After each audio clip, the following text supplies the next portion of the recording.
మనకు సువార్త సరిగా అర్థమవలేదు.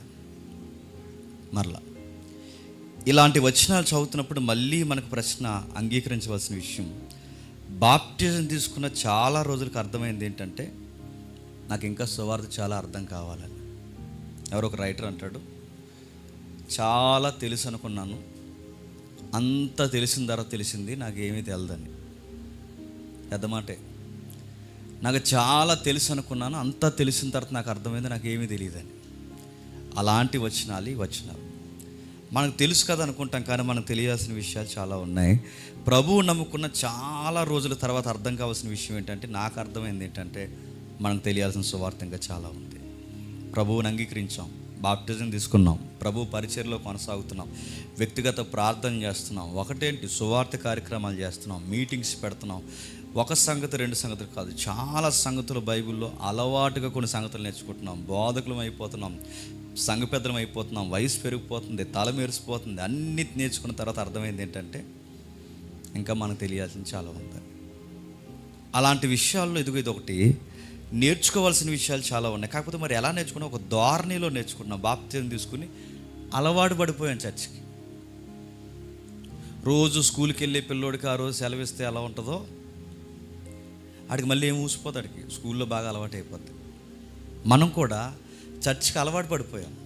ప్రార్థన, పరిచర్య, సువార్త, బాప్టిజము, ఈ పదాలు మనకు అలవాటు అయిపోయిన పదాలు కదా చెప్పండి. మనకు అలవాటైపోయి కనుక వాటి ఒత్తిడి, వాటి లోతు, సువార్త యొక్క అర్థం మనకు స్థిరంగా అర్థం కావట్లేదు. చాలామంది చర్చికి అలా వచ్చి సడన్గా మానేస్తారు. ఎందుకు మానేస్తారు నన్ను అడిగితే ఆన్సర్ చెప్పిన వాళ్ళకి సువార్త అర్థమో లేదు. అరే, చిన్న విషయాన్ని నువ్వు చర్చి మానేస్తున్నావు అంటే నీ గాస్పల్ ఏమర్థమైనట్టు? నీకు అర్థం కాలేదు. సువార్త మనకు అర్థమైంది అనుకుంటున్నాం, కానీ మనకు సువార్త అర్థం కాలేదన్న విషయం సువార్త చాలా స్పష్టంగా మనకు చెబుతుంది. అలాంటి విషయాలు ఈ అధ్యాయం ఒకటి ఏం చెప్తుంది. అధ్యాయం అంటే, ఈ అధ్యాయం మనకు ఒక టైటిల్ పెట్టింది. ఆ టైటిల్ ఏంటి తెలుసా? ఆ టైటిల్ ఆ మొదటి వచనం పెట్టింది చూడండి, విశ్వాసం మూలంగా మనం నీతిమంతులముగా తీర్చబడ్డాం. ఈ మాట చెప్పండి, నీతిమంతులుగా తీర్చబడ్డామని బైబిల్ అంటుందంటే మనం నీతిమంతులమా? సువార్త డెలిబరేట్గా, అసలు మోమాటం లేకుండా మనతో చెప్పిన మాట, మనం అందరం ఒప్పుకోవాల్సిన మాట బైబిల్ చెప్తుంది. మనకి టైటిల్ పెట్టింది బైబిల్ ఈ మొదటి అధ్యాయం, లేదా ఈ 5వ అధ్యాయం మొదటి వచనం ఉంటుంది. చాలామంది ఒప్పుకోలేని విషయం ఏంటంటే, మనం నీతిమంతులం కాదు. చాలామంది గొప్పలు చెప్తారు, ఏమంటే మేము అదండి, మేము ఇదండి, మేము ఎలాగండి, మేము అలాగండి. నువ్వు ఎలాగన్నా చెప్పు, బైబిల్ ఒక టైటిల్ ఇచ్చింది, ఏంటి చెప్పిన? నువ్వు పాపివి అంతే. నువ్వు ఏదన్నా మాట్లాడు, నువ్వు ఏదన్నా చెప్పుకో, మా తాతలో నేతులు నాకారు అని చెప్పుకో. మేము ఏదో చేసాం, మేము పలానా, మేము అప్పర్ క్యాస్ట్, నువ్వేమన్నా చెప్పు. మా తాతగారు రిటైర్ ఎంప్లాయీ, పలానా డిపార్ట్మెంట్, నువ్వు ఏదైనా చెప్పు. మా బామ్మ పలానా ప్రార్థనా నువ్వు ఏదైనా చెప్పు. కానీ బైబిల్ డెలిబరేట్గా చెప్పింది ఏంటంటే, నువ్వు ఏ అడ్రస్ అయినా చెప్పుకో. కానీ బైబిల్ ఒక మాట చెప్పింది, నువ్వు ఒప్పుకున్నా ఒప్పుకోకపోయినా బైబిల్ చెప్తుంది. మనకు నచ్చినా నచ్చకపోయినా బైబిల్ చెప్తుంది, మనం నీతిమంతులం కాదు. మనందరం పాపాత్ములు, ఏమాత్రం అర్హత లేనివారు. కానీ ఈ బైబిల్ మనం చదువుతున్నప్పుడు మరీ ఇంకో పదం వాడుతుంది. ఆ బైబిల్ ఏమంటుందంటే, ఆ వాడుతున్న పదం చూడండి, మరో పదం వాడుతుంది కిందికి. 6వ వచనంలో ఒక మాట అంటున్నాడు చూడండి, అనగా మనం ఇంకా బలహీనులమై ఉండగా. బైబిల్ మనకి పొగుడుతుందా, మనల్ని వీక్నెస్లు బయటెడుతుందా చెప్పండి? మనల్ని పొగుడుతుందని అనుకుంటాం, కానీ చెప్పండి మనం ఏంటో కూడా మనకు చెప్తుంటుంది. మీరు నీతిమంతులుగా తీర్చబడ్డారన్న ఆ బైబిలే మరో మెసేజ్ మనకేమిస్తుందంటే, మనం నీతిమంతులం కాదు. ఈరోజు మనం బలవంతులం అని చెప్పుకుంటున్న మనం తెలియాల్సిన విషయం ఏంటంటే, మనం బలవంతులం కాదు. మనం అందరం ఒప్పుకోవాల్సింది ఏంటంటే, ఐ ఆమ్ వీక్ పర్సనాలిటీ నాది. మన రొమ్ములు ఇరుచుకుని నడుచుకున్నా, ఎలా మాట్లాడుకున్నా, ఏది చేసినా, ఏది మాట్లాడినా, నేను అది చేస్తాను, ఇది చేస్తాను, ఎన్ని చెప్పినా గుర్తుపెట్టుకోండి, మనం చాలా వీక్.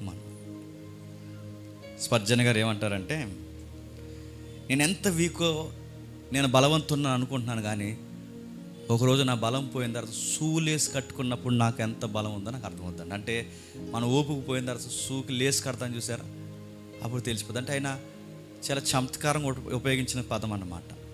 మనం ఎంత బలహీనం, మరొక ఉదాహరణ పోలిస్తే ఆయన ఏమంటాడంటే, నేను ఒకటి చేయాలనుకుంటాను, ఖచ్చితంగా చేయను. నేను ఒకటి చేయకూడదు అనుకుంటాను, చెప్పండి, అదే వీక్నెస్ అంటే. నేను ఒక దిక్కున ఉండకూడదు అనుకుంటాను, చెప్పండి, ఖచ్చితంగా అక్కడే ఉంటాం.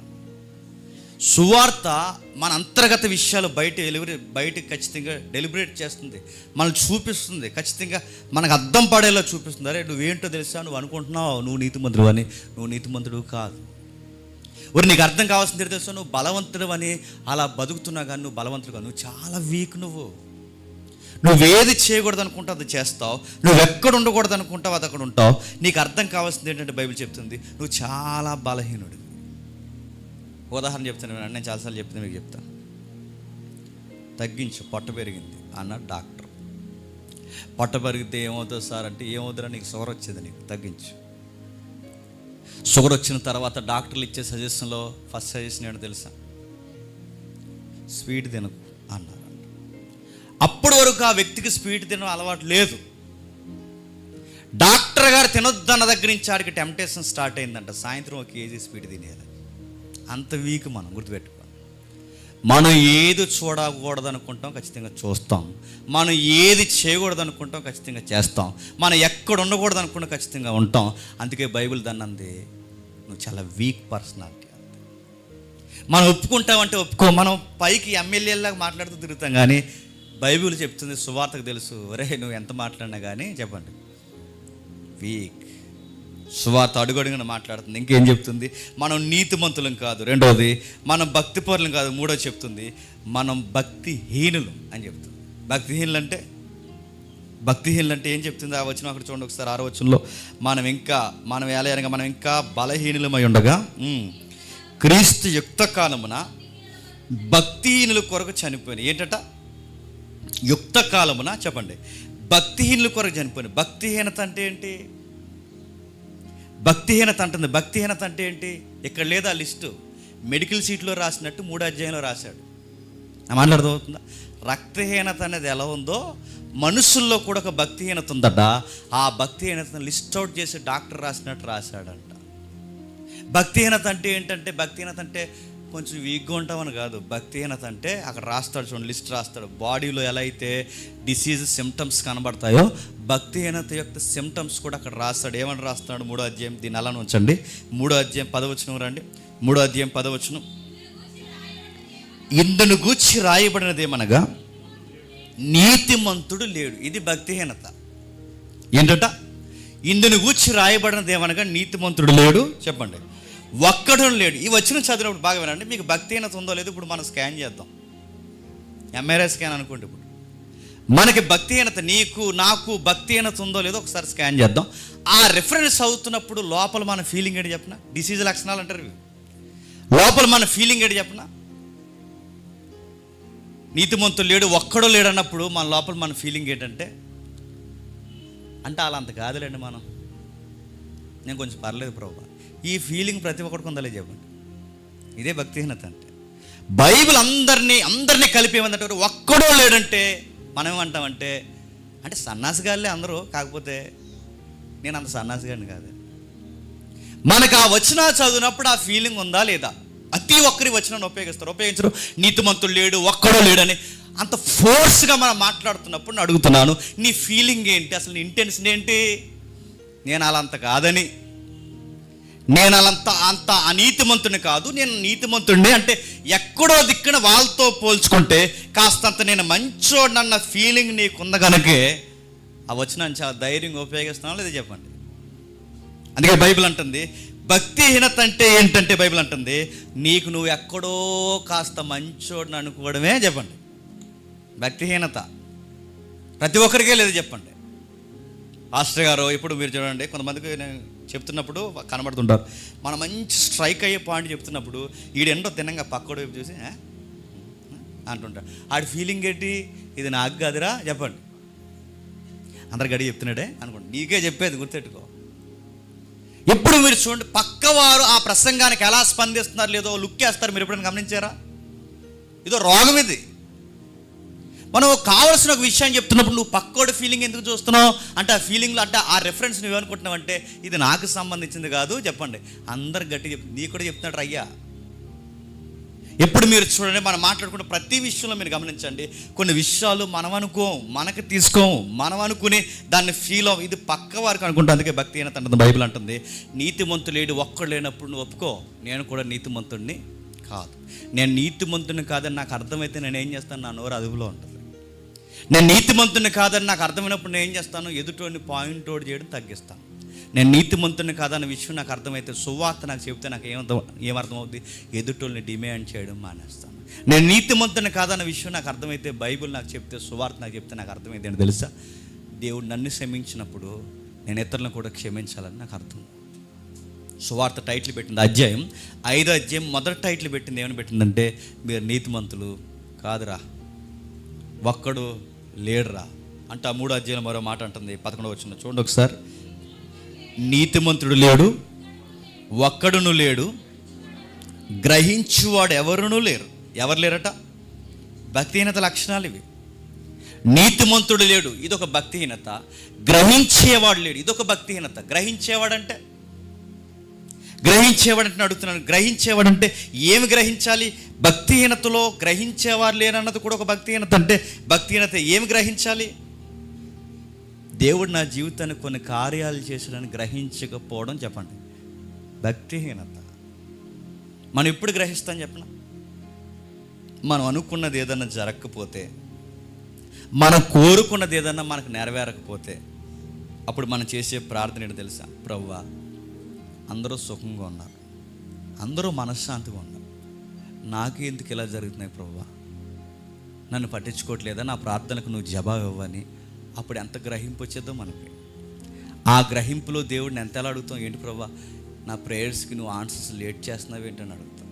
నేను అడుగుతున్నాను, ఇది గ్రహించడం కాదు. నీకు ఏదన్నా జరగకపోతే నువ్వు దేవుడు ఏదో నేను పట్టించుకోలేని గ్రహింపు నీకు అర్థమవుతుందే. నేను అడుగుతున్నాను, రివర్స్ అడుగుతున్నాను, నువ్వు అందరితో పాటు సజీవ లెక్కల్లో ఉన్నావు, ఇంకా దేవుడు నిన్ను ప్రేమిస్తున్నాడు అన్నది నువ్వు గ్రహించావా? నువ్వు చేసే పనులకి, నువ్వు చూసే చూపులకి, నువ్వు మాట్లాడే మాటలకి, నీ హృదయంలో వస్తున్న ఆలోచనలకి నేను ఎప్పుడో సమాధులు మట్టి నోట్లు వేసి నేను గప్పేటేయాలి, కానీ ఇంకా బతుకున్నావంటే దేవుడు నిన్ను ఇంకా ప్రేమిస్తున్నాడన్న సంగతి నువ్వు గ్రహించావా? బీటెక్ చదువుతున్న కుర్రాడు అన్నాడు, వాడికి సువార్త అర్థమైన తర్వాత, అన్న నా హార్ట్లో చాలా విషయాలు రన్ అవుతున్నాయి, అవి బయటికి చెప్తే మా అమ్మ నాన్నే చంపేస్తారు, నేను చెప్పలేను, నాకు ఎందుకు అలాంటి థాట్స్ వస్తున్నాయి అంటే, అప్పుడు ఆ పాస్టర్ గారు అంటారు, నీకు సువార్త అర్థమైంది కాబట్టి నువ్వు ఒప్పుకొని, నీకు నువ్వు ఎలా ఉన్నావు నువ్వు ఒప్పుకొని చెప్పుకుంటున్నావు. కానీ నీకు విషయం చెప్పనా నాన్న, నువ్వు ఒప్పుకున్నావు, మిగిలిన వాళ్ళందరూ చెప్పండి కప్పుకున్నారు అంతే. సువార్త మనకు అర్థమైతే నేర్చుకోవాల్సిన విషయం ఏంటి తెలుసా? మనం గ్రహిస్తాం. ఏం గ్రహిస్తాం? దేవా, ఈయన్ని ఇంకా ఎలా భరిస్తున్నావు? తప్పులు చేసే భార్యని భరించడం భర్తకి ఎంత కష్టమో, ఉదయం లేస్తే సాయంత్రం వరకు ఆయన నిక్రించే పనులన్నీ మనం చేస్తున్నాం, మనం ఇంకా భరిస్తున్నాడు లేదు చెప్పండి. గ్రహించావా? పైపచ్చికి ఇంకా బతుకున్నామంటేనే గ్రేట్, ఇంకా తిరుగుతున్నామంటే గ్రేట్, ఇంకా చర్చిలో ఉన్నామంటే గ్రేట్. ఈ గ్రేట్నెస్ మర్చిపోయి, ఈ యొక్క సువార్తలో ఉన్న సత్యమును, కృపను మర్చిపోయి మనం అంటాం దేవుణ్ణి, ఏంటి నా ప్రార్థనలు నువ్వు జవాబు ఇవ్వట్లేదు. మళ్ళీ ఇది ఒక డిమాండ్ దేవుడిని. అర్థమైంది నీకు అసలు సువార్తలో దేవుడు? కొంతమంది ఈ మధ్య ఇలా చేస్తున్నారు ప్రార్థనలు, నువ్వు ఇస్తావు నాకు తెలుసు, నజరేయుడైన యేసు నామమున నువ్వు ఇస్తావు అని, నీ బంధిస్తాడు. నీకు ఏం వాళ్ళని నీకు అడుగుతున్నాను, ఏమి వాళ్ళు నీకు లైఫ్ ఇచ్చాడు, ఇంకా నీకు రోజు ఇచ్చాడు. గుర్తుపెట్టుకో, డే బై డే ఇంకా నడుస్తుందంటే నీకు అర్థమయ్యాడా? నీకు సువార్త అతకట్టినాను. ఈ అధ్యాయం అంతా చదివితే మనకు అర్థమైంది ఏంటి చెప్పిన, సువార్త అర్థమైంది అర్థం, నాకేం అర్థం లేదని అర్థమైంది. ఇన్ని సంవత్సరాలు ఇంత సేవా జీవితంలో మనకు అర్థం కావాల్సింది ఏంటి తెలుసా? అసలు నాకు సువార్త తెలిసిన తర్వాత ఇప్పుడు అర్థమవుతుంది, నాకేం తెలియకుండా సువార్తలో బతికేస్తున్నాను. బైబిల్ చెప్తుంది, బైబిల్ మరలా మాట్లాడుతుంది, ఇన్ని జరుగుతున్న దేవా నన్ను ఎందుకు పట్టించుకోవట్లేదని అంటున్నావా, కానీ దేవా ఇన్ని జరుగుతున్నా నన్ను ఇంకా బతికించుంచావని ఏ రోజు అన్నావా? మనిషికి అన్నీ ఉన్నప్పుడు, అరే అన్నీ ఉన్నాయి, నన్ను దేవుడు ఆశీర్వదించాడు అన్నది అప్పుడు గుర్తురాదు. ఈరోజు సండే వచ్చింది, చక్కగా కర్రీ వండుకున్నాం, నచ్చిన టైంకి తిన్నాం. చాలామందికి లైఫ్ లేదు ప్రభువా, కానీ రోజు గుప్పుడు మెతుకులు తినే అర్హత మాకు ఇచ్చావని గ్రహించావా? లొట్టలేసుకుని తినేసావా? గ్రహించవు. చాలామంది రోడ్డు మీదకి వచ్చి ఇంటికి కూడా వెళ్ళలేకపోతున్నారు ప్రభు, కానీ నేను రోజు రోడ్ల మీద తిరిగి ఉద్యోగాలు చేస్తూ మళ్ళీ ఇంటికి పోతున్నాను ప్రభు, నన్ను ఎంత కాపాడుతున్నా ప్రభు అని గ్రహించావా? చాలామంది పిల్లలు స్కూల్కి పోయి వస్తూ డ్రైనేజీల్లో పడిపోయి కార్ల కింద పడిపోయి చనిపోతుంది. నా పిల్లలు ఇంకా సజీవంగా నా కళ్ళ ముందు తిరుగుతున్నారు ప్రభు, నా కుటుంబాన్ని ఎంత కాపాడుతున్నాను గ్రహించావా? మంచి తిల్లు తిన్నా అనారోగ్య సమస్యలకు గురైపోయి హాస్పిటల్లో పడి మంచాల మీద, ఏగల మంచాల మీద పడి వైద్యానికి పెట్టుబడి పెట్టలేక, కక్కలేక, మింగలేక, సాగు కొరకు ఎదురు చూస్తున్న చాలామంది ఉన్నారు. నా వయసులో ఉన్నవారు. నేను అడుగుతున్నాను, ఈరోజు ఆ మంచాల మీద మనం ఉన్నావా? గ్రహించావా? వస్తువు కాదని అడుగుతున్నాను. సైకిల్ లేని వాళ్ళు ఉన్నారు. ఈరోజు నేను అడుగుతున్నాను, బైకుల మీద తిరుగుతున్నాం, లగ్జరీ బైకుల మీద తిరుగుతున్నాం, ఏదైతే ఆర్ట్స్ పవర్ ఉన్నా హై ఇంజిన్ల మీద తిరుగుతున్నాం, కార్ల మీద తిరుగుతున్నాం, ఫ్లైట్ల మీద తిరుగుతున్నాం. గ్రహించావా? నచ్చిన కాడికి వెళ్తున్నావు, నచ్చిన తింటున్నావు, నచ్చిన కాడికి కూర్చుంటున్నావు. అడుగుతున్నాను, సిస్టమేటిక్గా ఫుడ్ తినకపోతే చచ్చిపోయే రోజులు ఇవి. సిస్టమేటిక్గా ఫుడ్ తినకపోతే చచ్చిపోయే రోజులు. నువ్వు సిస్టమేటిక్గా తింటున్నావా? చేపలు పెరిగాను తినొద్దు అంటారు, నంచుకుని తినేస్తావు. చికెను మటన్ తినొద్దు అంటారు, ఆ రెండు వాటితో ఇంకోటి కలుపుకుని తినేస్తామ్మా. బతుకున్నాం ఇంకా గుర్తుపెట్టుకో. గ్రహించి వాళ్ళు ఏంటంటే దేవుడు తన వాపోతూ అంటున్నాడు, దేవుడు తన బాధను తన రచయిత ద్వారా వ్యక్తీకరిస్తున్నాడు. మరి ఇన్ని చేస్తున్నా గ్రహించరు ఏంటంటే చేసినవి కూడా మళ్ళీ వివరిస్తే కానీ వీళ్ళకి అర్థం కావట్లేదు. అంటే వీళ్ళకి సువార్త అర్థమైందా? అందుకే మన కొత్త పాటలో రాసిన పదం ఏంటంటే 2వ లైన్లో మన కొత్త పాటలో హితము గతము మరిసి అనే పదం ఉంటుంది. హితము గతము మరిసి అంటే నేను చేసిన మంచిని మనుషులు మరిచిపోవడం పెద్ద విషయం కాదు. నేను చేసిన మనిషిని మనుషులు మర్చిపోవడం ఎంత కాదు. మంచే నన్ను మర్చిపోయింది, అది హితమే గతం మర్చిపోయింది. దేవుడు అంటున్నాడు, ఇన్ని చేశాను ఒక్కడ గ్రహించాడేట్రా. వాడు ఉదయం లేచాడంటే నా వల్ల, వాడు నడుస్తున్నాడంటే నా వల్ల, వాడు తింటున్నాడంటే నా వల్ల, వాడు చూస్తున్నాడంటే నా వల్ల. ఇన్ని చేస్తున్న ఇవేం పట్టించుకోకుండా ఒక ప్రేయర్ రిక్వెస్ట్లో నాకు థ్యాంక్స్ కూడా చెప్పకుండా ఇంకా నాకు ఏమేమి వేయటని వీడు అడుగుతున్నాడంటే వీడికి నేను అర్థమయ్యానా? సువార్త చెప్తుంది, గ్రహించేవాళ్ళు లేరు. కిందకి అంటున్నాడు చూడండి, మేలు చేయవాడు చెప్పండి ఒక్కడును లేడు. అందరూ తోవ తప్పి ఏమయ్యారట? పనికి మాలినలు అయ్యారట. అడుగుతున్నాను, మేలు చేయవారు ఒక్కరు లేరు అంటే లేరు. మళ్ళీ ఇదో మాట గుర్తుపెట్టుకోండి, మేలు చేయవారు ఒక్కరు లేరంటే నిజంగా లేరంటే లేరు. ఒక మాట చెప్తాను వినండి, నీతిమంతుడు ఒక్కడు లేడన్నప్పుడు మన ఫీలింగ్ ఏంటి? నేను ఒకడు ఉన్నాను కాకపోతే వాళ్ళంత కాదన్న ఫీలింగ్ మనకు ఉందా లేదా? ఇప్పుడు చెప్పండి, మేలు చేయవాడు ఒక్కడో లేడంటే ఇప్పుడు కూడా మన ఫీలింగ్ ఏంటి చెప్పండి? మేము చేస్తాము, మిగిలిన వాళ్ళు చేయరని కాదా? నేను అడుగుతున్నాను, ఎవ్వడు ఎప్పుడు ఎదుటోడు మేలు చేయడనే దీని వివరణ ఇస్తామే తప్ప, అరే నేను టైం వచ్చినప్పుడు నేను మేలు చేయనన్న సంగతి నువ్వు ఎప్పుడన్నా అనుకున్నావా? ఈ రెఫరెన్స్ నా కోసమే చెప్తున్నాను. ఎప్పుడన్నా అనుకున్నావా? లింగులు మనం 100 ఇచ్చి 100 సార్లు చెప్తాను. ₹10 పులిహారం పెట్టల పొట్లం పంచి ₹1000 పబ్లిసిటీ ఫేస్బుక్లో చేస్తాను. లేరు ఇప్పుడు చేసేవాళ్ళు. మేలు చేయవారు ఒక్కర్లేరు. నేను అడుగుతున్నాను, అవునండి సొసైటీకి మేలు అంటే తెలియదండి, మేలు చేసేవారు లేరండి, నీతిమంతులు లేరు. సరే మేలు చేసేవారు లేరు, నువ్వు చేయి. నువ్వు చేస్తావా? నీకుందిగా, నీ ఇంట్లో 1,00,000 దాస్తావు. అడుగుతున్నావు 1,00,000 దాస్తావు, 50,000 కావాలి పెద్దమ్మకి, చచ్చిపోలేదు రేపు మాపు, ఇవి ఇస్తావా? ఎవో పైపసి రెఫరెన్స్ అవుతాయి ఏమని? మేలు చేసేవారు లేరండి. మరి నువ్వు చెయ్యు. నువ్వు చేస్తావు, నువ్వు చెయ్యి. మేలు చేసేవారు అడుగుతున్నాను. ఆ రెఫరెన్స్ చదువుకుని అది అంటున్నాను. ఎప్పుడు ఈ వాక్యాలు బయట వాళ్ళకి అనుకుంటున్నాను తప్ప మనకి ఎందుకు అప్లై చేసుకోవట్లేదు. అందుకే సువార్త అంతా అర్థమైన తర్వాత అర్థమైంది. చెప్పండి, మనకేం అర్థం లేదా? అందుకే ఆ సువార్త నొక్కి చెబుతుంది, నొక్కి మాట్లాడుతుంది. మేలు చేయవాడు ఒక్కడు లేడంటే నువ్వే మేలు చేసావు చెప్పంటే ఏ మేలు చేయలేదు మనం. ఎవరికైనా మేలు చేసిన ఒక్క జ్ఞాపకాలు మనకున్నాయా? ఆ మేలు కూడా ఎప్పుడు చేస్తాం చెప్పనా? మనకు పర్లేదులే అనుకున్నప్పుడే చేస్తాం. మనం నష్టపోయి ఎదుటోళ్ళకి మేలు చేయాలన్న మైండ్ ఎప్పుడన్నా మనకు వస్తుందా? రాదు. ఎందుకంటే నీకు ఇంకా గాస్పెల్ అర్థం కాలేదు కనుక. నన్ను నేను నష్టపరుచుకుంటూ ఎదుటోళ్ళకి సువార్త, క్షమించండి, సహాయం చేయాలన్న విషయం ఎప్పుడైనా మనకు అర్థమవుద్దా? అర్థమవుతుంది. నీ దగ్గర 100 ఉంటే ₹10 ఎవడైనా ఎత్తాడు. నీ దగ్గర 100 ఉంటే 90 ఇచ్చే. ఇస్తావా? హార్ట్ స్ట్రోక్ వచ్చేది నీకు, ఇస్తావా? నీ ఇంట్లో ఉన్న నీ పిల్లలకు 100 ఖర్చు పెడతావు. నీ ఇంట్లో ఉన్న నీ భార్యకి ₹1000 ఖర్చు పెడతావు. ఒక అడుక్కునేవాడు అక్కడ నిలబడినప్పుడు, అయ్యా ఒక ₹100 ఇవ్వండి నేను మెడిసిన్ కొనుక్కోవాలి అన్నాడే అనుకోండి, 100 ఇచ్చావా అనుకోండి, నువ్వు వెహికల్ మీద వెళ్తున్నప్పుడు ఆ 100 నీకు ఎన్నిసార్లు గుర్తొస్తుంది చెప్పు? 100 ఇస్తేనేట్రా అనవసరంగానే అనుకుంటావు అనుకోవా? నీ ప్రాపర్టీ అంతా పోయిన ఫీలింగ్ వచ్చేది నీకు రాదు. ఎప్పుడన్నా ధైర్యంగా అడుగుతున్నాను, ఒక ధైర్యంగా సహాయానికి 500 ఇచ్చిన మొహం అనేది అడుగుతున్నాను. ఎప్పుడన్నా ధైర్యంగా కొన్ని వేల రూపాయలు సహాయం చేసిన మొఖాల మనవే చెయ్యము. అందుకే అంటున్నాను, ఈ వచనం చెప్తుంది మేలు చేయవాడు ఒక్కడును. అంటే నేను మనీ కోసం మాట్లాడలేదు, ఒక మనీ కోసం కాదు. మేలు అంటే నువ్వే విషయంలోనే ఎదుటోళ్ళకి మేలు చేస్తున్నావా? స్టాండింగ్ తీసుకోగలవా? మీద వేసుకోగలవా? తెల్ల సొక్కలు వేసుకుని హాస్పిటల్ దగ్గరికి వెళ్ళి ప్రార్థన చేసుకుందాం అంటున్నావా? సర్వీస్ చేస్తున్నావా? ఖర్చు లేని పదం ఏంటి చెప్పండి? ప్రార్థన చేసుకుందాం, దేవుడు మిమ్మల్ని త్వరగా లేవనెత్తను కాక. ఆ పక్కనే నిన్ను కూడా పడుకోబెట్టాలి అప్పుడు అంటావు కదా. నేను అడుగుతున్నాను ప్రేయర్. అందుకే టీవీ నైనోడు తెలిసేసాడో తెలియకేసాడు, కానీ అది మదర్ తెరీసా కదా అనుకుని వేసాడు. ఏమని వేసాడంటే ప్రార్థించే పెదవుల కన్నా చెప్పండి. టీవీ నైనోకి ఎక్కడది? మదర్ తెరీసా గారిది. మదర్ తెరీసా ఎక్కడది? బైబిల్. అందుకే బైబిల్ అంటుంది మేలు చేయవారు ఒక్కడును లేడు. మరో మాట మాట్లాడుతుంది 13వ వచనంలో, వారు గొంతుక తెరిసిన సమాధి. తమ నాలుగుతో చెప్తున్న భక్తిహీనత యొక్క లక్షణాలు చెప్తున్నారు. వారు గొంతుక తెరిసిన సమాధి. మనం సీరియస్గా ఇక్కడ నిలబడి పాటలు పాడేస్తుంటామా? హల్లెలూయా స్తోత్రం అని. కానీ దేవుడికి సమాధి వాసన వచ్చినట్టు వాసన వస్తుందంట మన నోరు. చాలామంది ఇప్పుడు వర్షిపులు పెరిగిపోయాయి కదా, వర్షిపులు నిలబడి రాగాలు, కేకలు, అవి ఇవి బ్యాక్గ్రౌండ్ వాకల్స్ ఎన్నో ఇస్తున్నారు చూసారు. వీళ్ళందరూ ఇలా పాడుతుంటే పరలోకానికి స్మెల్ ఎలా ఉంటుంది చెప్పిన? చచ్చిపోయిన శవంలో ఉంటుంది. ఆ పంటరా మీ వర్షిప్ అని.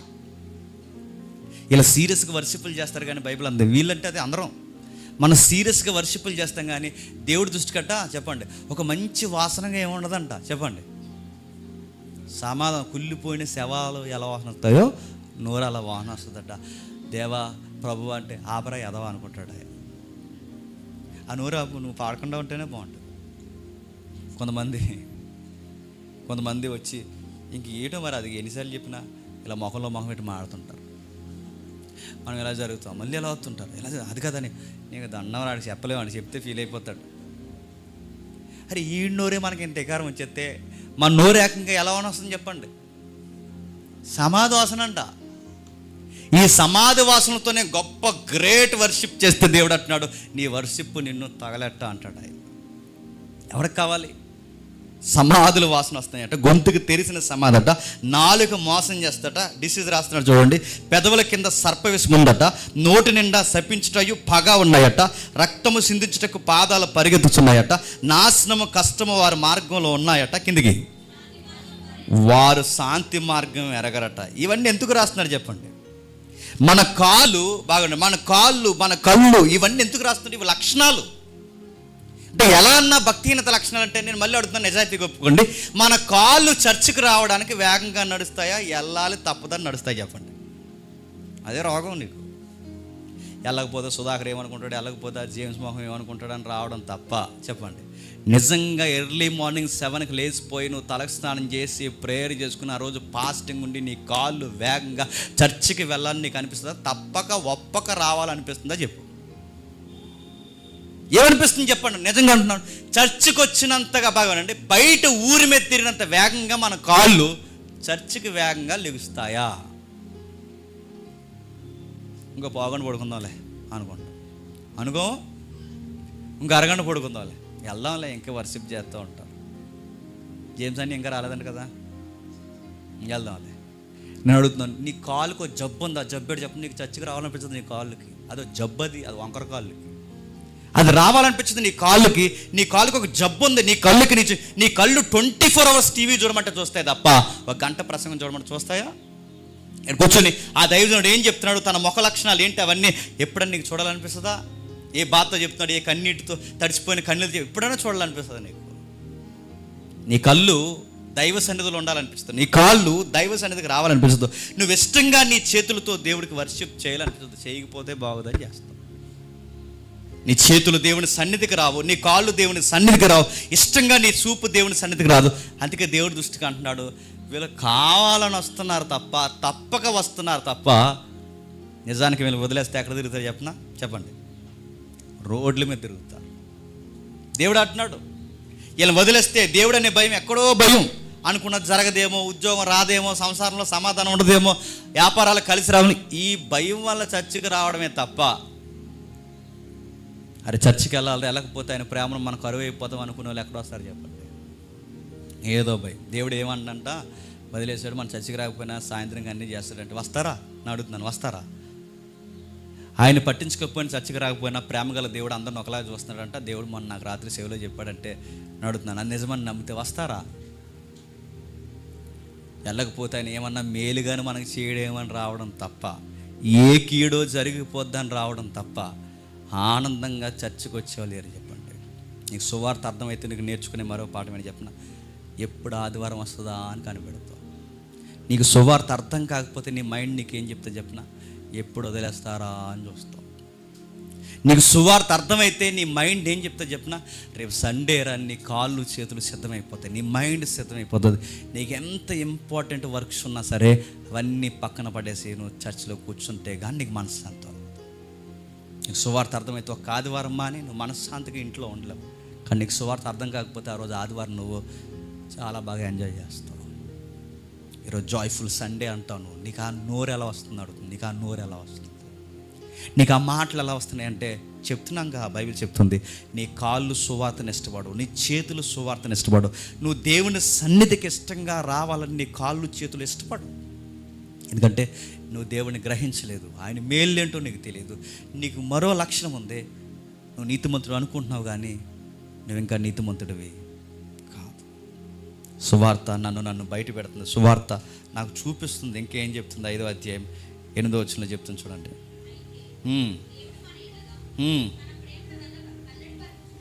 దేవుడు ఇలా ఉండగా తన ప్రేమను ఎల్లడపరుచుచున్నాడు. ఎట్లనగా మనం ఇంకనూ పాపులమై ఉండగా క్రీస్తు మన కొరకు చనిపోయాడు. అక్కడ ఒక మాట అంటున్నాడు చూడండి. 3వ అధ్యాయం అంతా చదువుతుంటే ఏమర్థమవుతుంది? నా గొంతుకు బాలేదు, నా నాలుగు బాలేదు, నా పెదాలు బాలేదు, నా నోరు బాలేదు, నా పాదాలు బాలేదు, నా కళ్ళు బాలేదు, నడినెత్తి మొదలుకొని అరికాల వరకు ఎక్కడ నేను బాలేదు. అంటే దాని అర్థం ఏంటంటే, నీ నడినెత్తి మొదలుకొని అరికాల వరకు నువ్వు బాలేదంటే దాని అర్థం ఏంటి చెప్పిన, నీకు దేవుడిని వదిలేసి తిరగడం అంటే నీకు చాలా ఇష్టం. నీకు దేవుడిని సన్నిధి వదిలేసి తిరగడం అంటే నీకు చాలా ఇష్టం. కాకపోతే తప్పక వస్తున్నావేమో కానీ నీకు దేవుడిని వదిలేసి తిరగడం నీకు చాలా ఇష్టం. నీకు ఆనందం కావాలి, నీకు ఎక్కడ ఉండడం ఆనందం కావాలి. ఈరోజుకి నేను అడుగుతున్నాను, ఈరోజుకి మీకు సినిమాలు చూడడం ఆనందం అనిపిస్తుందంటే నేను మళ్ళీ చెప్తున్నాను, నీ కళ్ళుకి ఏముందో చెప్పిన, భక్తిహీనత ఉంది. ఈరోజుకి జబర్దస్తి ప్రోగ్రాలు చూడడం నీకు ఇష్టం అనిపిస్తుందంటే నీ కళ్ళుకి ఏదో జబ్బు ఉంది, భక్తిహీనత. ఈరోజు కూడా నీకు చర్చి మానేసి ఎక్కడో సరదాగా టైంపాస్ చేయాలనిపిస్తుందంటే నీకు దరిద్రం పట్టింది. కొంతమందిని గమనిస్తుంటే బాధేస్తుంటుంది, అదే ఈరోజు చర్చికి రాలేదారా అని అడిగితే ఆడు చెప్పే కారణాలు పెద్ద కారణం ఏమని చెప్తాడు అనుకుంటాను. కానీ ఆడు ఏం చెప్పాడు తెలుసా, మెచ్యూర్ ఫంక్షన్ భోజనానికి వెళ్ళాడంట. వీడు చర్చి మానేయడానికి నడుతుంది. వీడికి అసలు ఈడు అయ్యాడు మెచ్యూరిని అడుగుతున్నాను. ఆ డౌట్ వచ్చిందండి. ఆత్మీయంగా అయ్యాడు మెచ్యూరిటీ, నీకు అట్టాల ముందు భోజనాలు ఇంట్లో నడుతున్నాను. ఏమర్థం మరి ఒక మెచ్యూర్ ఫంక్షన్ భోజనాలకు నువ్వు మానేసావంటే చర్చి నిన్ను ఏమనుకోవాలి? నువ్వు సీరియస్గా చెప్పాలి. అది నువ్వు సండే కాకుండా ఈ కార్యక్రమం ఏ రోజు పెట్టినా చెప్పరా, మేము వస్తాం ఈ రోజు అనగలుగుతున్నావా? నీకు చర్చి కన్నా భోజనాలు ఎక్కువ, నీకు చర్చి కన్నా షికార్లు ఎక్కువ, నీకు చర్చి కన్నా రకరకాల విషయాలు ఎక్కువ. అందుకే సువార్త చెప్తుంది, నడినెత్తి మొదలుకొని అరికాల వరకు మన ఇష్టాలంటే చెప్పిన, ఊరి మీద తిరగడం అంటే మనకు బాగా ఇష్టం కదా, నచ్చినట్టు తిరగడం అంటే మనకు బాగా ఇష్టం కాదా? ఎన్ని ఏమైపోయినా సరే చర్చిలో ఉండాలని నీ కాళ్ళు కోరుకుంటున్నాయా, నీ కళ్ళు కోరుకుంటున్నాయా, నీ చేతులు కోరుకుంటున్నాయా? రోమపత్రిక చెప్తుంది 5వ అధ్యాయం ఒక్కొక్కటి డెలిబరేట్గా చెప్తుంది మనందరికీ. మనం నీతిమంతులం కాదు 2, మనం బలహీనం 3 చెప్తుంది, మనం పాపులు. ఎంత పాపులం అంటే ఎదుటోళ్ళకి సహాయం చేయలేనంత పాపులు.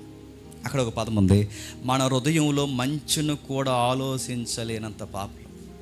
ఇంకా చెప్తుంది, ఇంకా బైబిల్ మాట్లాడుతుంది, మనం ఎంత పాపాత్ములు అయిపోయామంటే తెలిసి తెలిసి తెలిసి తెలిసి చేయకూడదే దేవునికి వ్యతిరేకంగా మనం చెప్పండి చేస్తాం, అంత పాపులు. 10వ వచనం ఒక మాట అంటుంది చూడండి, ఇది భయం వేస్తుంది మాట చదువుతుంటే. యాలి అనగా మనము శత్రువులమై ఉండగా ఆయన కుమారుని మరణం ద్వారా మనం దేవునితో సమాధానపరచబడాలి. మీకు పాయింట్స్ అర్థమవుతున్నాయి. మొదటి వచనం ఏం చెప్పింది? నీతిమంతులం కాదండి. మరో వచనం ఏం చెప్పింది? మనం బలహీనమని. ఇప్పుడు 10వ వచనం ఏం చెప్తుంది? నువ్వు దేవునికి శత్రువు అని చెప్పింది. మీకు ఎలా ఉందో ఆ మాట? మనకు పక్కింటోడు శత్రువైనా పర్లేదు, ఎదురింటోడు శత్రువైనా పర్లేదు, మన స్నేహితుడు మనకు శత్రువు అయినా పర్లేదు, మనకు ఎవరు శత్రువులు అయిపోయినా పర్లేదు, కానీ మన శత్రువు ఎవరంట? దేవుడే మన శత్రువు అంట. నువ్వు నేను దేవునికి శత్రువు అయితే మన పరిస్థితి ఏంటి? అయితే ఏంటి? శత్రువులమే. మనం దేవునికి శత్రువులం అయితే మన పరిస్థితి ఏంటి? ఎవరైతే మనం రక్షించాలో ఆయనే మనకు శత్రువు అయి నిలబడితే నువ్వు ఫైట్ చేయగలవా? ఎదురింటోడు శత్రుత్వం అయితే పర్లేదు, వాడు మనిషి నేను మనిషే. నా స్నేహితుడు నాకు శత్రువు అయినా పర్లేదు, వాడు మనిషి నేను మనిషి. ఒకరోజు ఆడు చచ్చిపోతాను, నేను చచ్చిపోతాను. నాకు భూమి మీద ఎవరు శత్రువులు అయినా పర్లేదు, నా తరం గడిచిపోతే నన్ను మర్చిపోతారు, ఆడిని మర్చిపోతారు. నేను చేసి మంచి గుర్తుండదు, నేను చేసిన చెడు గుర్తుండదు. కానీ దేవుడే నాకు శత్రువు అయితే నేను చచ్చిపోయిన తర్వాత కూడా నేను ఎవరు ముఖం చూడాలి చెప్పండి? ఏమైపోవాలి? బైబిల్ చెప్తుంది మనం దేవునికి శత్రువులు. ఒక్కటి ఉందా మనం చెప్పుకోవడానికి? నీతి లేదు చెప్పండి, బలం లేదు చెప్పండి, పాపులకి వేరుగుండే జీవితం లేదు. మరొకటి చెప్పండి, దేవునితో కూడా మనకు సరి అయిన స్నేహం చెప్పండి లేదు. మనం అందరం అనుకుంటాం దేవుడు నా ఫ్రెండ్ అండి, దేవుడు నా ఫ్రెండ్ అండి. ఫ్రెండ్షిప్ డేగా ఈరోజు దేవుడు నా ఫ్రెండ్ అంటే దేవుడు అన్నాడు, మీరు నాకు ఫ్రెండ్స్ కాదు, ఎనిమీస్. మీరు నాకు శత్రువులు. ఫ్రెండ్షిప్ డేలో నీకు ఎవడెవడు గుర్తు వస్తున్నారో గాలి కొట్టంగా నాకు తెలియదు, కానీ నీకు గుర్తు రావాల్సింది ఎవరు చెప్పినా, అసలు దేవుడు నీకు ఫ్రెండ్ కదరా గుర్తుపెట్టుకో. నువ్వు బ్యాండేజ్ చేసావో, లేకపోతే తాడు కట్టుకున్నావో, మెల్ల ఇంకేదో వేసి తిరుగుతున్నావో, నీకు ఈ గొట్టాన్ స్నేహితులు కానీ ముస్తఫా గాళ్ళు అందరూ నీకు ఏం చెప్తారు నాకు తెలియదు, కానీ ఆ ముస్తఫా గాడికి నీకున్నది చెప్పండి, నీకు ముష్టి రోగం ఉందని గుర్తుపెట్టుకో. మనందరం దేవునికి శత్రువులు. దేవుడే మనకు శత్రువు అయితే ఒక బలవంతుడైన రాజు సామాన్యుడైన నాతో యుద్ధం అంటే నేనేమైపోవాలి? ఎక్కడ దాక్కోవాలి? నేను అతనితో యుద్ధం చేయాలంటే నాకు బలమైన ఉండాలి, సైన్యమైన ఉండాలి. నేను ఎక్కడ యుద్ధం చేయగలను? నా దేవుడు నాతో ఫైట్ చేయడానికి రెడీ అయిపోడట. నా దేవుడు నా మీద మండిపడుతున్నాడు. ఎందుకంటే నేను ఎందుకు ఆయనకి శత్రువుని అయ్యానంటే ఆయన పరిశుద్ధుడు, నేను పాపిని. ఆయన నీతిమంతుడు, నేను అనీతిమంతుడిని. ఆయన కృప కలిగిన వాడు, నేను కృప లేనివాడిని. ఆయన మేలు చేసే దేవుడు, నేను మేలంటే ఎరగని, మేలు పొందలేని, మేలు చేయని ఒక అభాగ్యుణ్ణి. నేను దేవుడికి ఎందుకు శత్రువుని అయిపోయానంటే ఆయన నేచర్కి పూర్తి వ్యతిరేకంగా నా నేచర్ ఉంటుంది, అందుకు శత్రువుని. నేను దేవునికి ఎందుకు పడని వ్యక్తిగా శత్రువుగా నేను మారిపోయానంటే ఆయనకి ఏ విధంగా కూడా నేను నచ్చను. నా చూపులు నచ్చవు, నా కాళ్ళు నచ్చవు, నా మాటలు నచ్చవు, నా నడకలు నచ్చవు, నా ఆలోచనలు నచ్చవు, నా పడక నచ్చదు, నేను నిలబడిన విధానం నచ్చదు, నా నిర్ణయాలు నచ్చవు, నా మేలు చేసే కార్యక్రమాలు నచ్చవు, ఒకటి సహాయం చేసిన తర్వాత చెప్పుకునే విధానం ఆయనకు నచ్చదు. నేను దేవునికి ఏ విషయంలో శత్రువు అంటే ఏ విషయంలో ఏంటో అన్ని విషయాలు కూడా శత్రువే నువ్వు. నేను ఏ విషయంలో బాగాలేదంటే ఏ విషయంలో బాగాలేదు నువ్వు. నేను ఏ విషయంలో బాగాలేదు, ఎక్కడా బాగాలేదు. మనం అందరం గుర్తుపెట్టుకోండి, దేవునికి దేనికి పనికొస్తామంటే మేలు పొందడానికి కాదట. దేనికి పనికొస్తాం తెలుసా? దెబ్బలు తిన్నాం తప్ప దేనికి పనికిరావంట. ఆ వచనం చెప్తే దేనికి పనికొస్తుంటే బైబిల్ రాస్తుంది, ఉగ్రత పాత్రలుగా పనిచేస్తాం. అదే వచనం చెప్తుంది చూడండి, 5వ అధ్యాయం 9వ వచనంలో. అదే 5వ అధ్యాయం 9వ వచనంలో చూడండి, ఆయన రక్తము వలన ఇప్పుడు నీతిమంతులుగా తీర్చబడి ఆయన నుండి ఉగ్రత నుండి రక్షింపబడి యాలయనగా శత్రువులై ఉండగా ఆయన కుమారుని మరణము ద్వారా దేవునితో సమాధానపరచుటకు. ఇదే మాటని ఎఫెసీ పత్రికలో రాస్తారు. ఒకసారి చూడండి, 2వ అధ్యాయం 3వ వచనం. 2వ అధ్యాయం 3వ వచనం ఒకసారి చూడండి. 2వ అధ్యాయం 3వ వచనం, ఎఫెసీ పత్రిక 2వ అధ్యాయం 3వ వచనం.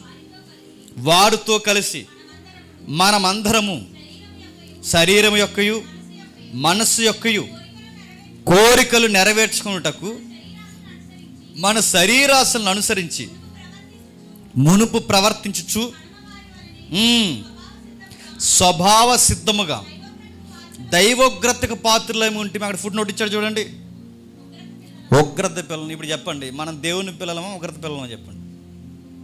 మనం దేవునికి శత్రులమా మిత్రులమా చెప్పండి? మన దేవునికి శత్రులు. మనం దేవుని పిల్లలమా లేకపోతే ఉగ్రత కంటే పనిష్మెంట్కి పిల్లలమా చెప్పండి? పనిష్మెంట్ తప్ప దేనికి పనికిరామంట. సువార్త మనకు అర్థం కాక మనం అనుకుంటున్నాం మనం నీతిమంతులు అనుకుంటున్నాం. సువార్త మనకు అర్థం కాక మనం అనుకున్నాం. ప్రభు అంటే బలవంతుడిని చేస్తాను. ఈ పాపాత్ముడిని ఏం చేస్తావు ప్రభు అంటే పుణ్యాత్ముడిని చేస్తాను అంటున్నాడు. ఏం చేస్తావు ప్రభు అంటే పుణ్యాత్ముడిని చేస్తాను అంటున్నాడు.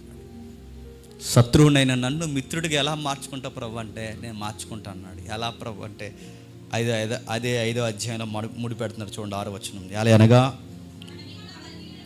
మనం ఇంకా బలహీనులమై ఉండగా క్రీస్తు యుక్త కాలమున భక్తిహీనుల కొరకు చనిపోయాడు. ఇప్పుడు బాగా వినండి, మన మొదటి పాటలో రాసింది ఇదే. మనం ఇంకా బలహీనులమై ఉండగా బలహీనుల కొరకు బలవంతుడు చచ్చిపోయాడంట. బలవంతుడి దగ్గర బలహీనుడు చచ్చిపోవడం కాదు, బలహీనుడి కొరకు ఎవరు చచ్చిపోయారు చెప్పండి. మరో మాట రాస్తున్నాడు, పాపుల కొరకు నీతిమంతుడు చనిపోయాడట, అనీతిమంతుల కొరకు నీతి కలిగిన వాడు మన కొరకు అసలు బాసాడట. కిందికి రాస్తున్నాడు, శత్రువులమైన మనకు దేవునితో శత్రుత్వం లేని ప్రేమ కలిగిన పుణ్యాత్ముడైన తన కుమారుడు శత్రువులైన మన కొరకు చెప్పండి చనిపోయాడు. దేవుడు నన్ను ఎలా ప్రేమిస్తానంటే బైబిల్ చెప్తుంది, భక్తిహీనుల కొరకు భక్తికి నిలువెత్తు సాక్ష్యమైన క్రీస్తు చనిపోయాడు, బలహీనుల కొరకు బలవంతుడు చనిపోయాడు. ఉగ్రత పిల్లలమైన మనల్ని తన పిల్లలు చేయడానికి తన కుమారుడైన తన కొడుకైన క్రీస్తు మన కొరకు చెప్పండి చనిపోయాడు. సువార్త నీకు నాకు సెకండ్స్లో చెప్తున్న మాట ఏంటో తెలుసా? నీకు నాకు నిమిషాలు సెకండ్స్ వ్యవధిలో నీతో నాతో మాట్లాడుతున్న విషయం ఏంటో తెలుసా? ఎవరు? ఓయ్ ఏ బాబు,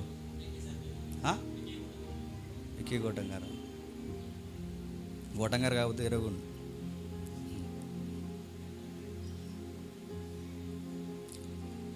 మాట్లాడుతున్నారు ఏదో 6 వచనం చూడండి ఒకసారి. మనం ఇంకా బలహీనులమై ఉండగా క్రీస్తు యుక్త కాలమున భక్తిహీనుల కొరకు చనిపోయాను, నీతిమంతుల కొరకు సైతము ఒకడు చనిపోవుటారు. ఇప్పుడు చెప్పండి, మన కొరకు ఇందాక తమ్ముడు చెప్తాను, మన కొరకు ఎప్పుడు ప్రాణం పెడతారు చెప్పనా? మన మంచుల మీద పెడతారు ప్రాణం. మనం నీతిమంతులు కాదనుకో మన కొరకు ప్రాణం పెడతారా? మనతో స్నేహాలు ఎప్పుడు చేస్తారు చెప్పండి? మన మంచోళ్ళు అయితే చేస్తారు, మన చెడ్డలు అయితే చేస్తారా? మన దగ్గర లబ్ధి ఉండాలి, మంచి పేరు ఉండాలి, లగ్జరీ ఉండాలి, అప్పుడు కదండి మనకు ఎవరైనా ఫ్రెండ్స్ ఎప్పుడు ఎలా అవుతారు చెప్పనా? నీ మైండ్ ఆడి మైండ్ ఒకటి అయితేనే ఫ్రెండ్స్ అవుతారు కాదా? నీకు ఏదైతే చూడటం ఇష్టమో ఆడికి అదే చూడటం ఇష్టమైతే ఆడికి నీకు స్నేహం చెప్పకూడదు, కలిసిపోద్ది. నీకు ఏం మాట్లాడటం ఇష్టం వాడికి అదే ఇష్టమైతే వాడికి నీకు చెప్పకూడదు, స్నేహం కలిసిపోద్ది. కానీ క్వైట్ ఆపోజిట్ ఏంటి చెప్పిన, మనకి ఇష్టమైనవి ఆయనకి ఇష్టం ఉండవు, ఆయనకి ఇష్టమైనవి మనకి ఇష్టం ఉండవు. కానీ విచిత్రం, మనం ప్రేమించి మనతో కలిసిపోయాడంట. ఫ్రెండ్షిప్లో ఉన్న బ్యూటీ అంటే ప్రభుతో మనకున్న స్నేహంలో ఉన్న అందం ఏంటో తెలుసా? మనం ఏమాత్రం నచ్చకపోయినా మనతో ఆయన స్నేహం చేయడం, మనం ఏమాత్రం అర్హత లేకపోయినా మన చేతులు పట్టుకుని తిరగడం, మనం ఏమాత్రం బాగోకపోయినా నువ్వు బాగున్నావురా అని చెప్పు.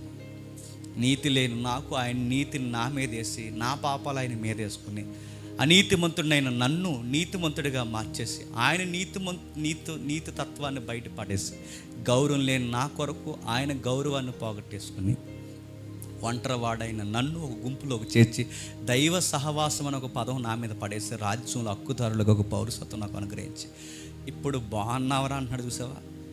అది నిలువెత్తు స్నేహానికి నిలువెత్తు రూపం. అంటే స్నేహాలంటే ఏంటి చెప్పిన, బలహీనలను కూడా బాగు చేసుకోవడం స్నేహం అంటే. స్నేహం అంటే ఏంటి చెప్పిన, ఏమాత్రం సహాయం లేనివాడికి కూడా సహాయం చేసి మనం వాడిని స్నేహితుడిగా మార్చుకోవడం స్నేహం అంటే. స్నేహం అంటే ఏంటి చెప్పిన, ఆడు నిన్ను అర్థం చేసుకోకపోయినా నువ్వు వాడిని అర్థం చేసుకున్నాడు వెనకాల తిరగడం స్నేహం అంటే.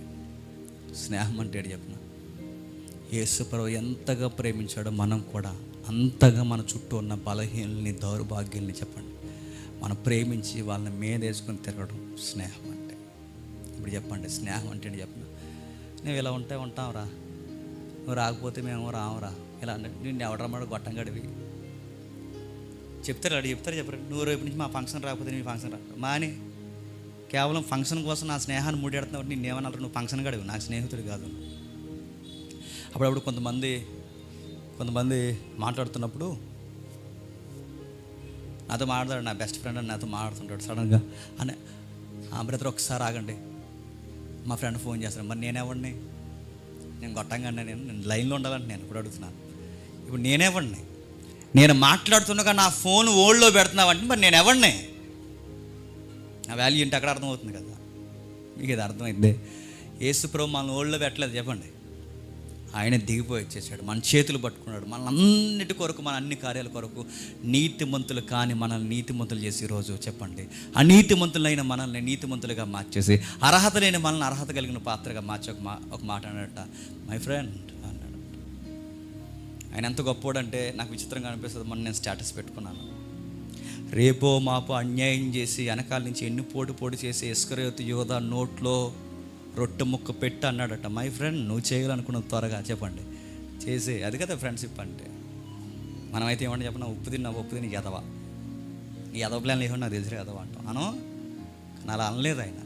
ఆడు ఇక్కీడి చేశాడని తెలుసు, వాడు మేలు చేయలేదని తెలుసు, రేపు మాపు అప్పగించేస్తాడని తెలుసు. అయినా కానీ ఆ మనిషిని కూర్చోబెట్టి అందరితో పాటు ఇస్కరియోతు యోధా కాళ్ళు కూడా కడగలేదు చెప్పండి. ఇలాంటి ఫ్రెండ్ ఇంకెక్కడైనా దొరుకుతాడా?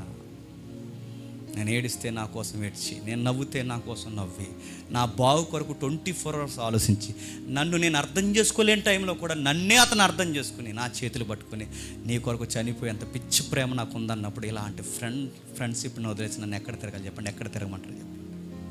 అందుకే బైబిల్ అంటుంది, దేవుడిని మనం అర్థం చేసుకోండి కదా, దేవుడే చెప్పండి మనల్ని అర్థం చేసుకోండి. సువార్తను మనం అర్థం చేసుకోవడం కాదు, సువార్తే మనల్ని చెప్పండి అర్థం చేసుకుంది. అందుకే సువార్త అంతా అర్థమయ్యే అధ్యాయం చెప్తుంది. మనం దేవుడిని అర్థం చేసుకున్నామో లేదో తెలియదు, కానీ దేవుడే మాత్రం మనం అర్థం చేసుకుని వీడికి కనీసం నన్ను బతిమలాడుకోవడం కూడా వీడికి చెప్పండి రాదని చెప్పేసి మనం బతిమాడుకోవడం వచ్చే దేవుడిని. అక్కడ కూడా ఎమ్మెల్యే గారిలో చేస్తాం ప్రార్థన. మరి ఇంకా తెలుసో తెలియక ఏదో చేశాను ప్రభు, మరి తెలుసో తెలియకంట. మరి నీ బలమైన హస్తం చేత నన్ను బలపరిచి, స్థిరపరిచి, దృఢపరిచి ఆ విధంగా మరి చేయాల్సినవన్నీ ఈ ఏడాది నువ్వు జరిగిస్తావని నీ మహిమ కలిగిన దేవా నేను కోరుకుంటున్నావు అంటాం. మళ్ళీ అక్కడ కూడా ఎంత తగ్గవో. ఒకవేళ కన్నీటి ప్రార్థన చేయమంటే ఏడకపోతే బాగుదని మైకెట్టుకుని ఏడిచేస్తుంటారు. నన్ను అడిగితే మనకు పశ్చాత్తాపడడం కూడా రాదు, మనకు ఏడడం కూడా రాదు, అసలు కనీసం ఆయనకి సంజాసి చెప్పుకోవడం కూడా రాదు. అందుకే అంటున్నాను, మనకి ఏం రాకపోయినా ఉగ్రత పిల్లలైన మనల్ని ఆ ఉగ్రత పక్కన పెట్టి తన కుమారుని మధ్యలో పెట్టి ఈ రోజు నుంచి మీరు నాకు పిల్లలు, నాకు స్నేహితులు, ఎడవను చెప్పండి ఎడబాయిన. ఎందుకన్నా గొప్ప స్నేహం ఉంది. అందుకే అనేక మంది వక్తలు చెప్పిన మాట నేను చెప్తున్నాను, మనకు లాభాలు ఉంటేనే స్నేహితులు, మన వలన మేలు పొందితేనే స్నేహితులు. మనకి ఏమైనా జరిగితే చెప్పండి ఒకరికి కనబడ్డప్ప నా చుట్టూ ఉన్న వాళ్ళకి అదే చెప్తున్నారు, రై మనం బాగున్నాం కాబట్టి అందరూ మన వెనకాల తిరుగుతున్నారు. మనకి ఏదన్నా అయ్యిందో నీకు ముద్దెట్టేవాడు దొరకడు, నాకు ముద్దెట్టేవాడు దొరకడు. ఏమనుకుంటున్నాం? మనం బాగున్నాం కాబట్టి, పరిస్థితులు బాగున్నాయి కాబట్టే. అంతేగాని రొట్టె మొక్క కోసం పిల్లలు దెబ్బలాడుకుంటే మనం దెబ్బలాడుకుని రోడ్డు ఎక్కాము, ఏదైనా జరిగిందో నా చుట్టూ నాకు నష్టపరిచిన అదే చెప్తాను. మీకు అర్థం కావట్లేదు దేవుడు మనకి ఇచ్చిన స్థితిగతులు. దేవుడు మనకు మేలు చేశాడు, కానీ దేవుడు ఎలాంటి చూడండి, మనకు అర్హత లేని మనకు అర్హతనిచ్చి మేలు చేసి కార్యములు జరిగించి ఒక స్థితిగతులు ఇచ్చి దేవుడు అన్నాడు, నాకేం వద్దు, నాకు ఫ్రెండ్షిప్ చేయించాలన్నాడు. 40 సంవత్సరాలు మోసి నడిచిన తర్వాత దేవుడు అన్నాడట, మై డియర్ ఫ్రెండ్ అన్నాడు. అబ్రహాం కొన్ని సంవత్సరాలు నడిచిన తర్వాత అన్నాడట, నువ్వు నా స్నేహితుడివి అన్నాడు. భక్తుల దగ్గర దేవుడు కోరుకునేది చెప్పిన స్నేహం కోరుకుంటాడు. ఒక ఫ్రెండ్కి అన్నీ చెప్పుకుంటాను చెప్పుకోమా, మంచి ఫ్రెండ్కి చెప్తాను చెప్పిన, నా తమ్ముడు అన్నాడు అన్నీ చెప్పే కానీ ఆడే రేపు పొద్దున బయట ఎత్తాడని. కానీ మంచి ఫ్రెండ్స్ ఉంటారు, గుర్తుపెట్టుకోండి. ఆ ఫ్రెండ్స్కి చెప్పినప్పుడు నిజంగా మన గుండెల్లో దాచుకున్నట్టు వాళ్ళు కూడా దాచుకుంటారు, ఎక్కడో రేరుగా ఉంటారు. అలాంటి స్నేహితులు మీకుంటే దేవుడు మీకు ధన్యకరమైన కార్యం చేసినట్టే. కానీ మంచి ఫ్రెండ్స్ మన మధ్య ఉంటే ఖచ్చితంగా వాళ్ళకి చెప్పుకోమని చెప్పుకుంటాం. నీకు నిజంగా దేవుడు ఫ్రెండ్ అయితే నీ వీక్నెస్లు, నీ ఎనర్జీ, ప్రతి విషయం ఆయనకి చెప్తావా ఆయనకి? నువ్వు చెప్పవు. నువ్వేం చెప్పినా ఎప్పుడు ఇన్కమింగ్ వచ్చినారో చెప్తావు ఆయనకి.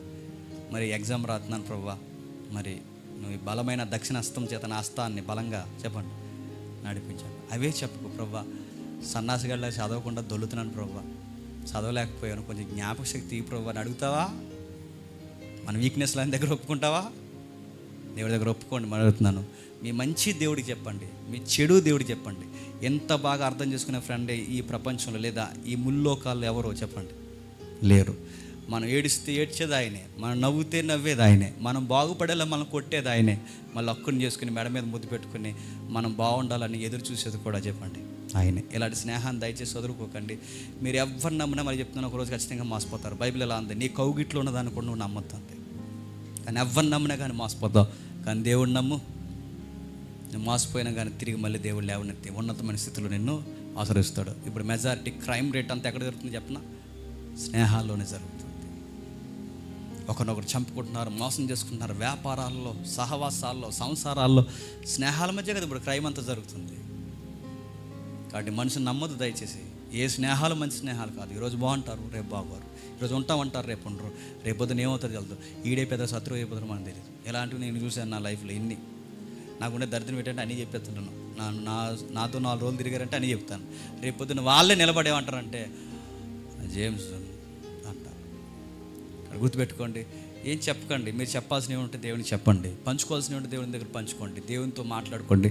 దేవుని కన్నా గొప్ప స్నేహాన్ని ఏం కొరద్దు. మన గొప్ప స్నేహితుడు ఉన్నాడు, ఆయన పేరే నజరేయుడైన యేసుక్రీస్తు. 10వ వచనంలో చెప్తున్నాడు చూడండి, ఎలాగనగా మన శత్రువులు ఉండగా ఆయన కుమారుని మరణము ద్వారా మనం దేవునితో సమాధానపరచబడిన యెడల సమాధానపరచబడిన ఆయన వారిమై ఆయన జీవించే చేత మరి నిశ్చయముగా రక్షింపబడదు. అంతేకాదు ప్రభువైన యేసుక్రీస్తు ద్వారా మనం దేవుని యందు అతిశయపడుచున్నాం. ఆయన ద్వారానే మనం ఇప్పుడు సమాధాన స్థితి పొంది ఉన్నాం. నీతి లేదు, ఆయన ద్వారా నీతి వచ్చింది. సమాధానం లేదు, ఆయన ద్వారా సమాధానం వచ్చింది. స్నేహం లేదు, ఆయన ద్వారా స్నేహం వచ్చింది. నన్ను అర్థం చేసుకుని, ఇటువైపు నన్ను అర్థం చేసుకుని, అటువైపు దేవుడిని అర్థం చేసుకుని నాకు మధ్యవర్తం చేసిన నా మంచి స్నేహితుడు ఎవరైనా ఉన్నారంటే నజరేయుడైన యేసు. అటు పూర్తిగా ఆయనకి దైవత్వం తెలుసు, ఇటు పూర్తిగా మానవత్వం తెలుసు. ఇటు మానవుణ్ణి అర్థం చేసుకోగలడు, అటు దేవుణ్ణి చెప్పండి అర్థం చేసుకోగలడు. ఆ చేయిని ఈ చేయిని కలిపి ఒక మంచి మధ్యవర్తి అయిన నా ఫ్రెండ్ ఉన్నాడు, ఆయన పేరే నజరేయుడైన యేసు. నా వీక్నెస్లన్నీ ఆయనకు తెలుసు, నా బలాలన్నీ ఆయనకు తెలుసు, నా బలహీనతలన్నీ ఆయనకు తెలుసు. అందుకే నా చేయి పట్టుకున్నాడు, దేవుని చేయి పట్టుకున్నాడు, 2 చేతులను కలిపాడు. శత్రువుతో నాకు స్నేహం ఏర్పరచాడు. ఇప్పుడు చెప్పండి, దేవుడు శత్రువట, శత్రువు అయిన ఆయన మనకు ఫ్రెండ్ అయిపోయాడు. ఎందుకన్నా గ్రేట్ సెలబ్రేషన్ డే ఉందో చెప్పండి. మనకు celebration day August first week first Sunday కాదు, గుర్తుపెట్టుకోవాలి. నేను సెలబ్రేషన్ డే ఎప్పుడు చెప్పిన, నువ్వు ఎప్పుడు బాప్టిజం తీసుకుంటావో చెప్పండి, అదే ఆ రోజు నీకు ఫ్రెండ్షిప్ డే. నీకు బ్యాండ్ కట్టాడేమి ఫ్రెండ్, కానీ దేవుడు ఏం కట్టాడు చెప్పిన, రక్తము చేత నేను సంధించాడు. గుర్తుపెట్టుకో. ఈ లోక స్నేహాలు నీకు తాళేదో కడుతున్నారేమో, గుర్తుపెట్టుకో. దేవుడు తన రక్తాన్ని ఒలికించి తన శరీరాన్ని విరిచి నీ చేతుల్లో పెట్టి ఈరోజు నుంచి నువ్వు నాకు స్నేహితుడు అన్నాడు. ఎంత గొప్ప స్నేహాన్ని వదిలేసి నన్ను ఎక్కడ పొమ్మంట పొరవ అంటే దేవుడు అంటున్నాడు, ఎక్కడికి పోవద్దు, నన్ను బతిమలాడుకో, నాతో మాట్లాడుతుండు, నన్ను పలకరిస్తుండు, నా మాట వింటూ ఉండు, నీకు సమస్తము సమకూర్చి జరిగించి నేను ఆశీర్వాదకరంగా చెప్పండి. ఆ ధన్యత ఈ స్నేహితుల ద్వారా మనం ఎల్లప్పుడూ పొందుతాము గాక. Amen, amen, amen.